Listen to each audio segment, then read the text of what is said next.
Hello दोस्तों, आज हम स्टीव जॉब्स जी की सक्सेस स्टोरी के बारे में जानेंगे कि कैसे उन्होंने बोतल बेचने से लेकर एप्पल जैसे दुनिया के इतने बड़े टेक कंपनी को स्थापित किया। तो चलिए शुरू करते हैं। जब भी दुनिया के महान एंटरप्रेन्योर का नाम लिया जाता है तो स्टीव जॉब्स जी के नाम शीर्ष श्रेणी में आता है। आज वो हमारे बीच नहीं है, लेकिन उनकी प्रभावशाली सोच के नतीजे आज भी हमारे बीच उन्हें जिंदा रखे हुए हैं। स्टीव जॉब्स का जन्म एक अविवाहित दंपति के घर हुआ जो पढ़े लिखे नहीं थे। उनकी मां चाहती थी कि स्टीव को पढ़े लिखे माँ बाप मिले जो स्टीव को भी पढ़ा लिखा बना सके, लेकिन स्टीव को पॉल और कार्ला जॉब्स ने गोद ले लिया जो खुद पढ़े लिखे नहीं थे और गरीब भी थे। जब स्टीव बड़े हुए तो उन्होंने रीड कॉलेज में दाखिला लिया और समय पर फीस न देने के कारण उन्हें कॉलेज से निकाल दिया गया और कुछ समय के लिए वो घर भी छोड़कर चले गए। उसी दौरान वो अपने दोस्तों के घर सोते थे और कांच की बोतल बेचकर और मंदिर के लंगर का खाना खाकर अपनी जिंदगी गुजार रहे थे।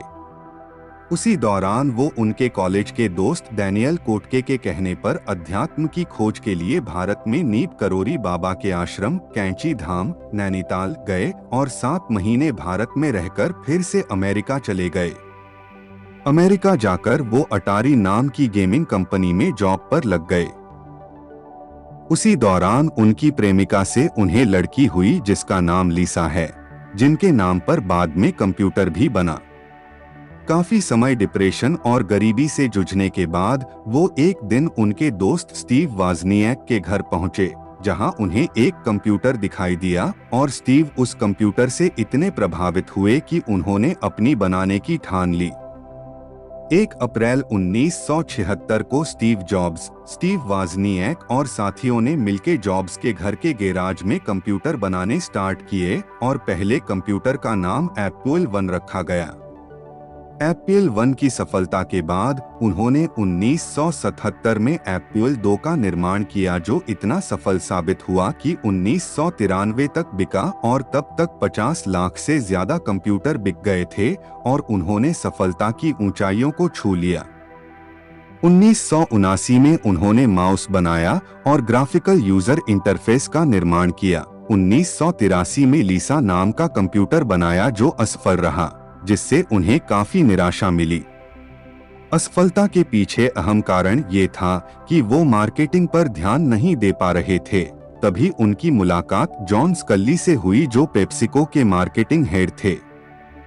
जॉब्स ने स्कल्ली को एप्पल में हायर किया ताकि वे मार्केटिंग का काम संभाल सके।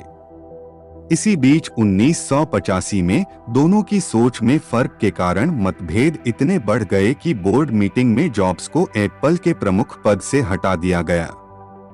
ऐसी निराशाजनक स्थिति में टूटने की बजाय उन्हें उसमें भी संभावनाएं नजर आई और उन्होंने एप्पल का एक शेयर अपने पास रखकर बाकी सारे शेयर बेच दिए और उन पैसों से नेक्स्ट नाम की कंपनी की शुरुआत की तथा पिक्सर एनिमेशंस के आधे से ज्यादा शेयर खरीद लिए। करीब 11 साल बाद 1996 में एप्पल के पास कोई बेहतर प्रोडक्ट्स ना होने की वजह से उसकी मार्केट वैल्यू गिरने लगी। वही जॉब्स अपनी कंपनी नेक्स्ट में एक बेहतर कंप्यूटर बनाने में लगे हुए थे। तभी एप्पल ने नेक्स्ट को खरीदने का प्रस्ताव रखा और कंपनी को खरीद लिया, जिससे एप्पल को बेहतर कंप्यूटर मिल गया और स्टीव जॉब्स को अपनी कंपनी वापस मिल गई।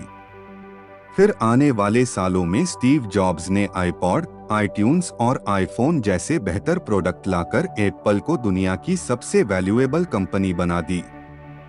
5 अक्टूबर 2011 को पैंक्रिएटिक कैंसर के चलते स्टीव जॉब्स का देहांत हो गया।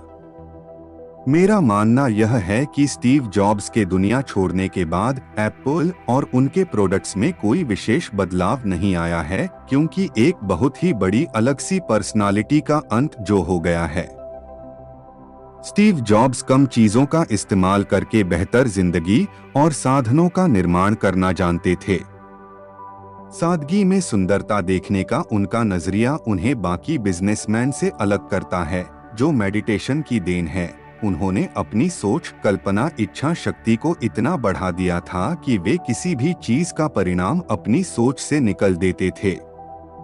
उनके हिसाब से महान बनने का एक ही तरीका था, हैप्पी बने रहो। तो दोस्तों, आपको आज का हमारा यह स्टीव जॉब्स की सक्सेस स्टोरी, बोतल बेचने वाला एप्पल कंपनी को कैसे खड़ा किया, कैसा लगा?